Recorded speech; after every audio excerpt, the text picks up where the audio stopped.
Tuesday, October 4th, 2016. Monaco 64 here, home of alternative economics and contrarian views.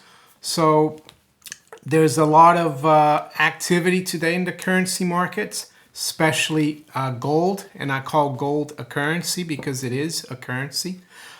So silver, their symbols are XAU and XAG for currencies. Well, earlier this morning in London, gold was trading around 1308, 1310. The pound was making 31-year lows. And yeah, gold got up to 1,028 in pounds, which was about 14 pounds higher than it closed last week.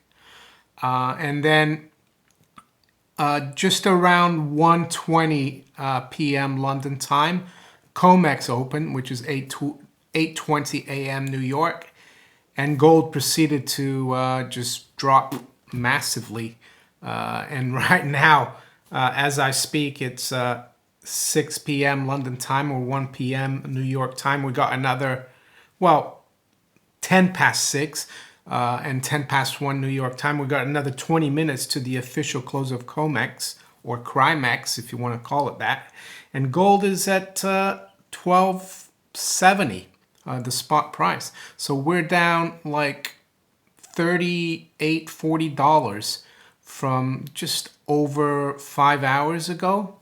And I haven't seen any news whatsoever. So it's one of those things, you know, when the central banks take advantage probably of the full week holiday. I think it's called Golden Week in China. So the Chinese are out this whole week. So maybe they're taking advantage of the fact that there's no physical demand from China. So they're just bashing the futures. It's frustrating, but at the same time, I've seen this happen many times in the last 15 years that I've been following gold. And yeah, all it does, it gives you the opportunity to buy physical gold cheaper. You know, for traders who, you know, for people who trade gold, who, you know, who go long gold through trading and with leverage, with futures, yeah, they've been hurt badly today. But, you know, you go out, I was out with my wife today, and I didn't see anyone lining up at the jewelry shops or pawnbrokers with their gold trying to sell it. So, you know, there's no one out there, you know, actually selling real gold. It's just the bullion banks and the central banks. And I think one of the reasons actually is because of the pound. You know, they had to bring the price of gold down to keep the pound looking viable, because the pound right now is at 127.40, 31-year low. Gold is now 1270. So it's, if you look at that, you know, gold was 1308 today. That's like being at 130.18 in terms of the pound against the dollar. So they had to, I think there's a bit of that. The Bank of England, who runs the LBMA, which is the CRIMEX equivalent here in London, I'm sure they're involved in the move in gold today. They probably said, oh, we need to keep gold, bring it back below £1,000, because we don't want people to, you know, with the pound falling so much, you know, 31-year lows against the dollar. They want the headline that gold's falling as well, so that you know, they think that everything's okay in the UK, but it isn't. I saw a headline in the paper today that said that the government now, the Chancellor, which is the finance minister in the UK, he's looking to spend more. You know, we have huge debts and running deficits every year, and he's going to spend more. So it's truly amazing. But one other thing that I'd like to point out today, and is the treasury market or the bond market. And the treasury market and bond markets are even bigger than stock markets. There's an article from Business Insider from February 2015, and it looks at the stock of global financial assets. And that was at the end of 2014. I don't have anything new, but it hasn't changed so much. Back then, there's roughly 300 trillion in financial assets in the world, and the stock market was 69 trillion of that. And then government bond, corporate bonds were about 150 trillion, and other securitized loans were the rest. So actually, the stock market is only about 25% of financial assets. The bond market is much bigger. And the reason I want to cover treasuries today is that, interestingly, if you go back on the 10-year yield or the 10-year treasury, we made a low in the beginning of July at around 135, the 10-year yield. And since then, it's been going higher.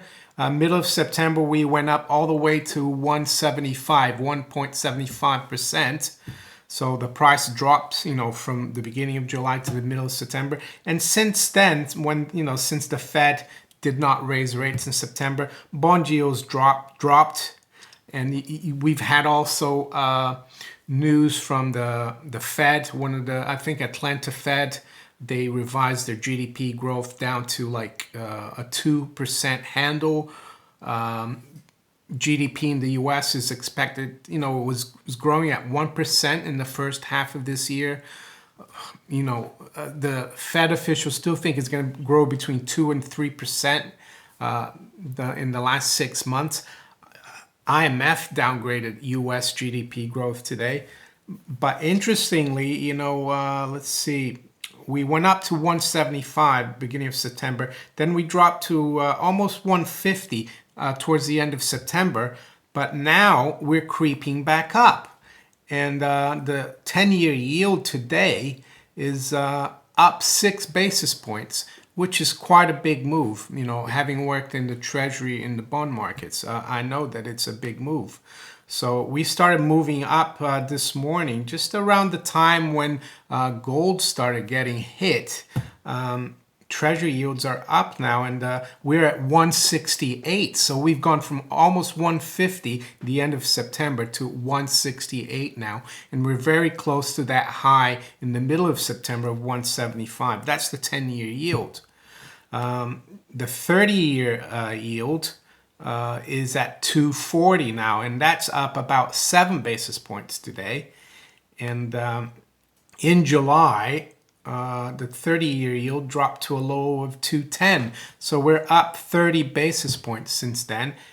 In the middle of September, we got to, we got to 250, which is another round figure. So we were very close to going back to those levels. So why am I talking about the bond markets and treasuries? Well, treasuries are supposed to be risk-free assets, the safest assets for investors, U.S. treasuries, and all other assets like stocks and, corporate bonds are all priced off the price of treasuries and their yields.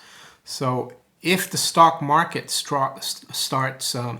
the bond market starts dropping, treasury market and yields start going up, stock market will also come off. And that's unusual because in the last years, whenever stock markets dropped, bond markets were going higher and yields were going down. It was this safe haven flow, as they called, stocks down, treasuries up. But lately, up until, middle of September, a lot of people were watching. They were surprised that, the stock market was going down a lot, and so were treasuries. They kind of, that move kind of calmed down, but now it seems to be coming back because as I speak now, the Dow is down 80 points. So down about 0.5%. The S&P is down 9 points, just under 0.5% as well. And treasuries are down and yields are up. So very interesting. I know gold is the big news today, but I think we need to keep an eye on the bond market because it's the biggest market in the world. And I listened to an interview, Martin Armstrong, on YouTube with X22 Spotlight, and he was saying the bond market, of course, is bigger, the biggest market there, and he thinks the financial meltdown will start in the bond market, government bond market as well. So interesting that we're seeing that. A lot of moves in the currencies, especially British pound today, down almost, well, 0.75%, making, 31-year lows. The dollar has strengthened as well, over 1% against the yen. So, yeah. What else? No, that's it for now.